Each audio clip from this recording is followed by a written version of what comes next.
হ্যাঁ বলুন।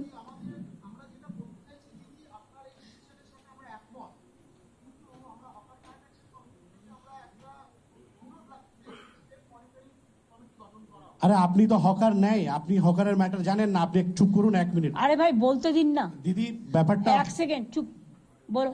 সেখানে দিদি আমাদের অনুরোধ, আমরা মেয়র সাহেব যদি আমাদেরকে একটু মানে গ্র্যান্ট করেন, তাহলে আমরা এই কমিটিতে থেকে আমরা আপনাদের যে সিদ্ধান্ত এবং as per provision of 2014 act, সেটা যদি ইমপ্লিমেন্ট করা যায় এটা খুব ভালো হয় দিদি। না সেটা আমি দেখে নিচ্ছি, এখন নতুন করে ভাবতে হবে আমাকে। দিদি বলছি যে আমি নিজে হকার, আমরা হকারের ব্যথাগুলো আমি জানি, আমি কি করে হকারি করা যায়।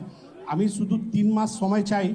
আমাদের নিউ মার্কেটের গ্র্যান্ডের যেটা যতগুলো যে এটা মানে টেনশন আছে, যতগুলো হেডেক হয়েছে, এগুলো আমরা সব ঠিক করে দেবো। 3 মাস যদি আমাদেরকে সময় দিন, আর এখনকার যা ভিডিওটা করে আর 3 মাসের পরেরটা ভিডিওটা দেখবেন, সুন্দরভাবে করে দেবো। ভাই 3 মাস টাইম নিও না, তার কারণ হচ্ছে আমাকে দেখো, আমাকেও তো কেন আমাদের খুব মানে অতিথিকে আমাদের মানে না না ঠিক আছে, আমি সে কথা বলছি না। আমি ইতিমধ্যে জায়গা খুঁজবো, সার্ভে চলবে, আমাদের প্রজেক্ট চলবে। তোমাদের আমি 1 মাস টাইম দিলাম, তোমরা গোছাও তোমাদের কিভাবে কোথায় রাখবে, এটা সরকারের দায়িত্ব। আমাকে শুধু দিদি পুলিশের একটু হেল্প চাই, পুলিশের একটু সবাই হেল্প করবে। শোনো, আমি চাই না কারো ব্যবসা বন্ধ হোক। দেবাশিস সাহেব যে মেয়র সাহেব, এমআইসি সাহেব, উনি আমাদের সঙ্গে বসেছিলেন, আমরা বসেছিলাম পুরো ঘটনাটা। ও বসে কেউ কোনো কাজ করতে পারেনি বলেই তো আমাকে বসতে হয়েছে বাধ্য হয়ে। কিছু যদি সময় দিন দিদি, আমরা কিছু একদম বললাম তো, আমি 1 মাস টাইম আপনাদের দিলাম, কিন্তু তার মধ্যে সার্ভে চলবে এবং গোডাউন করবার জন্য বাড়ি খোঁজা চলবে, এবং কিছু কিছু জায়গায় খালি বিল্ডিং পেলে বিল্ডিংটা তৈরি করে দেওয়া হবে, সেখানে মার্কেটটা শিফট করতে হবে। আমরা সুন্দরভাবে করে দেবো দিদি।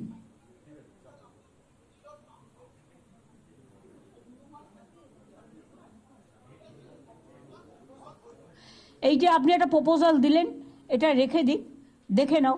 নাইট মার্কেট করলে নাইটে আবার পুলিশকে পাহারা দিতে হবে, সেটা সম্ভব নয়, সেটা সম্ভব নয়, অত পুলিশ পাওয়ার নেই।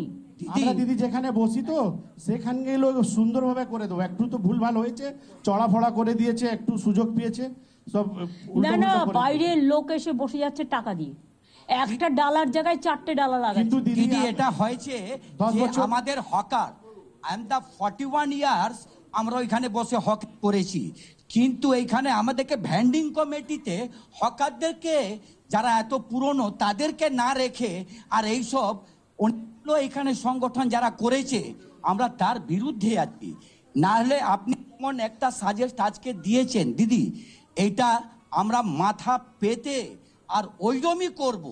কিন্তু এইখানে যা ভ্যান্ডিং কমিটি হয়েছিল, আমরা বারে বারে you forget that vending committee সব নিউলি কনস্টিটিউটেড হবে। দিদি বলুন, আপনি বলুন। আপনি তো হকারদের জন্য শুরু থেকে হকারদেরকে নিয়ে আজকে আমাদের সংসার চলছে, আর এই ব্যথাগুলো আপনি বুঝেন। শুধু আপনি আমাদেরকে কিছু দিন সময় দিন, আমরা নিজেদের হকাররা নিজের মধ্যে খুব সুন্দর করে দেবো। আপনারা করুন আপনাদের মতো, যত তাড়াতাড়ি করবেন ভালো, কিন্তু ইন দ্য মিন টাইম আমাদের কাজটাও চালু থাকবে। আমি এখনই উচ্ছেদের মধ্যে না গিয়ে, 1 মাস যেহেতু টাইম নিয়েছে ওরা, এই 1 মাসের মধ্যে আমাদের কাজগুলো কমপ্লিট করতে হবে। আমি 1 মাস বাদে আবার বসবো। ঠিক আছে, থ্যাংক ইউ। কিন্তু নতুন করে আর যদি কেউ বসে, এটা যেন অ্যালাউ না হয়, যেই হোক। আর ইললিগাল পার্কিং ভেঙে দিয়ে আদৌ ওটা লিগাল করা যায় কিনা, পার্কিং প্লেস করার উপযুক্ত জায়গা কিনা, সেটা পুলিশ দেখবে, দেখে আমাকে রিপোর্ট দেবে। যে সে টাকা খেয়ে ইললিগাল পার্কিং করে দিচ্ছে, এটা কি জমিদারি নাকি?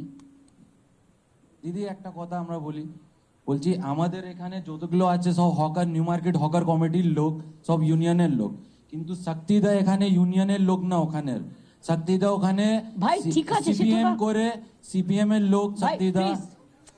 আমি সিপিএম কংগ্রেস বিজেপি বুঝি না, আমি সবাইকে ডেকে। দিদি আমরা কথাটা ওখানে শুনবো না, আমি তোমার কথা শুনবো না, আমিও তাহলে তোমার কথা শুনবো না। সবাইকে নিয়ে চলতে হবে, মানসিকতা রাখো, মানসিকতা রাখো। दीदी उनी এই তুমি কথা বলবে না, তুমি কথা বলবে না। सबको लेके चलना पड़ता है दीदी। শক্তি তুমি বসো, তুমি চিন্তা করো না, বসো। আমি 1972 সাল থেকে পলিটিক্যাল লিডার।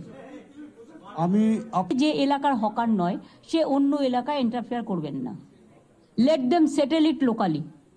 দিদি একটা কথা, হকাররাই শুধু ফুটপাত দখল করে আছে বিষয়টা নয়, নিশ্চয়ই আছে, কিন্তু বহু দোকানদার যারা দোকানের মাল ফুটপাতের উপরে এনে রেখে এবং দোকান কনস্ট্রাকশন করে ফুটপাতের উপরে, মেডিকেল কলেজের সামনে আমরা বারবার কমপ্লেন করেছি, ইন্সপেকশন হয়েছে, এনটিআর সেন্ট্রাল কলকাতা বড় বাজার এই সব জায়গায় দোকানদাররাও ফুটপাত দখল করে আছে। এটা পুলিশকে হচ্ছে ফুটপাতের উপরে। এক সেকেন্ড, ফুটপাতের উপরে কার পার্কিং হচ্ছে?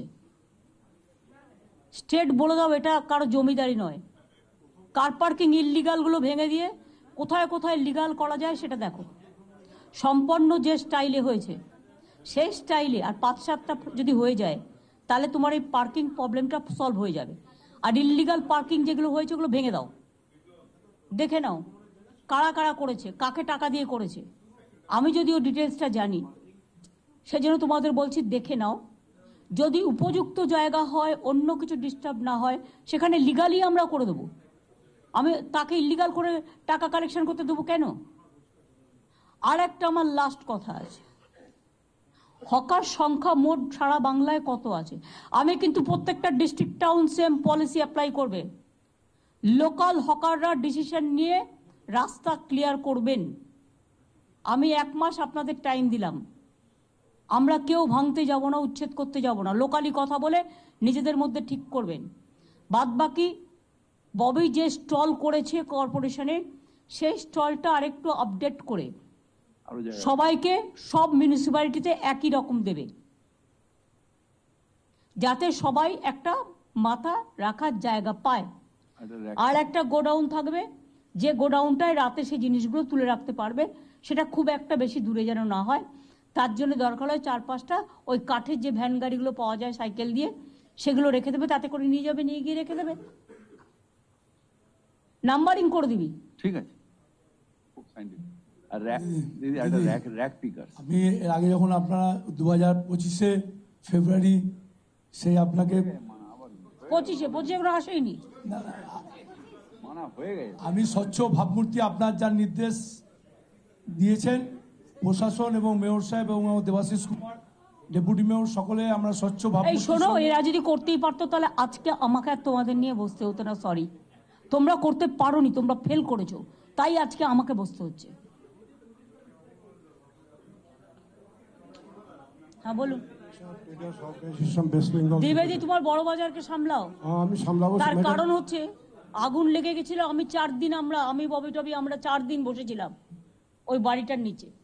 যে বাড়িগুলো ডেঞ্জারাস হয়ে গেছে তাদের বলো, ভাড়াটিয়া তাদের অনেক আছে, শরিক অনেক আছে, বাড়িটা তৈরি করবে তো নিজের বাঁচার জন্য। আমরা তো ইভেন তাকে রিপ্লেস করার জন্য জায়গাও দিচ্ছি। বাড়িটা তারা তৈরি করুক, তারাই থাকুক, আমাদের তো দরকার নেই। কিন্তু সবসময় আগুন লেগে যাচ্ছে, পুড়ে যাচ্ছে, প্লাস্টিক রেখে দিচ্ছে।